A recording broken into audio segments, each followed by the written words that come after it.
pembukuan keuangan, atau akuntansi. Mungkin terdengar sangat menakutkan bagi Anda yang tidak terbiasa atau tidak menyukai hitung-hitungan angka dengan berbagai aturan dan rumusnya. Mungkin ini adalah sisi bisnis yang cukup membosankan bagi sebagian dari Anda yang lebih suka menjalankan bisnis dengan intuisi dan perhitungan sederhana.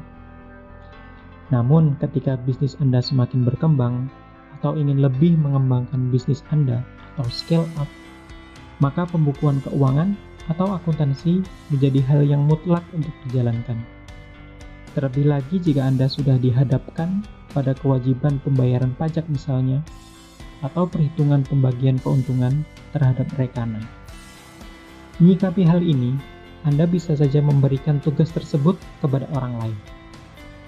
Dan jika Anda melakukan itu, maka bisa berarti Anda memberikan kontrol usaha Anda kepada orang lain. Dan ini bisa juga berarti Anda mempertaruhkan kesuksesan Anda saat ini. Oleh karena itu, melalui tutorial ini, kami akan memberikan hal-hal yang mudah perihal pembukuan dan akuntansi keuangan bisnis toko online Anda. Karena menurut kami, menjalankan pembukuan keuangan tidak sesulit dan semenakutkan yang mungkin Anda bayangkan. Jika suatu saat nanti Anda berniat mendelegasikan semua ini kepada orang lain, kepada akuntan misalnya, maka paling tidak Anda memiliki dasar untuk kontrol dan menjaga agar asisten Anda tersebut bekerja dalam koridor yang Anda inginkan, tidak menyimpang, apalagi mencoba mengelabui Anda. Berikut ini akan kami jelaskan beberapa prinsip dasar dalam mengelola pembukuan keuangan atau akuntansi dalam bisnis toko online Anda.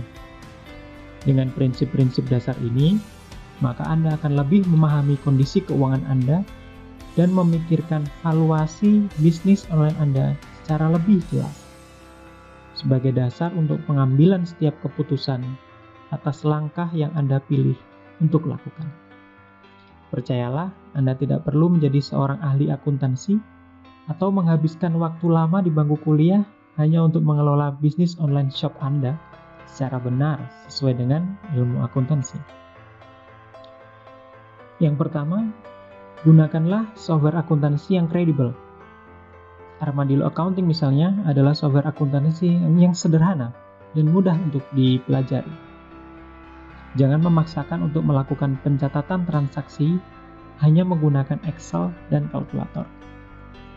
Jika Anda sudah mencoba menjalankan cara ini, pasti Anda paham karena Excel dan kalkulator sama sekali tidak memiliki nilai pakar seorang akuntan untuk membantu pekerjaan Anda yang satu ini. Seberapa sering Anda melakukan kesalahan dan harus koreksi yang alurnya harus Anda atur sendiri. Hampir saja Anda perlu mengerjakan semuanya 2 kali atau bahkan mengulang dari awal. Sekali lagi, hemat waktu Anda. Lebih baik Anda memikirkan untuk mengembangkan bisnis Anda daripada menghabiskan waktu untuk pekerjaan yang sifatnya klerikal, yang hanya merupakan suatu rutinitas yang bisa dirasionalisasi dengan otomasi. Oleh karena itu, hindari juga menggunakan software yang hanya membantu Anda untuk membuat invoice atau nota penjualan saja. Laporan pun hanya sebatas rekap saja. Hindari hal tersebut. Anda memerlukan software yang bisa mengerjakan semuanya untuk Anda, sampai dengan laporan keuangan akhir dan laporan buku bantu untuk keperluan audit misalnya, seperti yang ada pada Armadillo Accounting. Kedua, pantau arus kas Anda. Cash flow control adalah hal pertama yang harus Anda perhitungkan saat mengambil keputusan. Jika memungkinkan untuk memisahkan rekening bank untuk setiap bisnis yang Anda lakukan, maka sebaiknya itu yang Anda pilih untuk lakukan. Anda perlu tahu jika bisnis Anda memang menghasilkan uang, bukan? Dan cara termudah untuk melihatnya adalah dengan melihat mutasi masuk pada rekening yang merepresentasikan bisnis Anda. Maka secara kasar, jika mutasi masuk lebih besar dari mutasi keluar dalam rekening tersebut, maka sangat dimungkinkan bisnis Anda dalam kondisi yang baik-baik aja kan? Namun, Anda juga harus memperhatikan kapan terjadinya mutasi dalam rekening tersebut. Apakah ada penangguhan pembayaran oleh pelanggan, maupun oleh Anda sendiri kepada supplier misalnya. Kapan jatuh tempo pembayarannya, atau kapan penagihan harus dilakukan. Hal ini disediakan di software Armadillo tentunya sebagai modul reminder hutang dan piutang.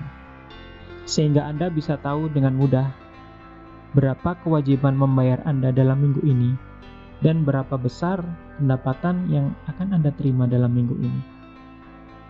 Ada beberapa tips untuk mengelola cash flow bisnis Anda. Yang pertama, jangan membayar apapun lebih awal dari seharusnya. Jika Anda memiliki jatuh tempo sampai dengan 30 hari, maka bayarlah dalam 30 hari. Yang kedua, tawarkan paket pembayaran bulanan atau berkala terhadap pelanggan sebagai penjamin arus masuk keuangan Anda setiap bulan. Ketiga, simpan dana cadangan rekening bisnis Anda untuk berjaga-jaga jika suatu saat terjadi sesuatu yang di luar prediksi. Yang keempat, jangan overcomplicated dalam pengelolaan cash flow. Mungkin Anda sebagai owner hanya perlu fokus ke nominal-nominal tertentu saja yang besar.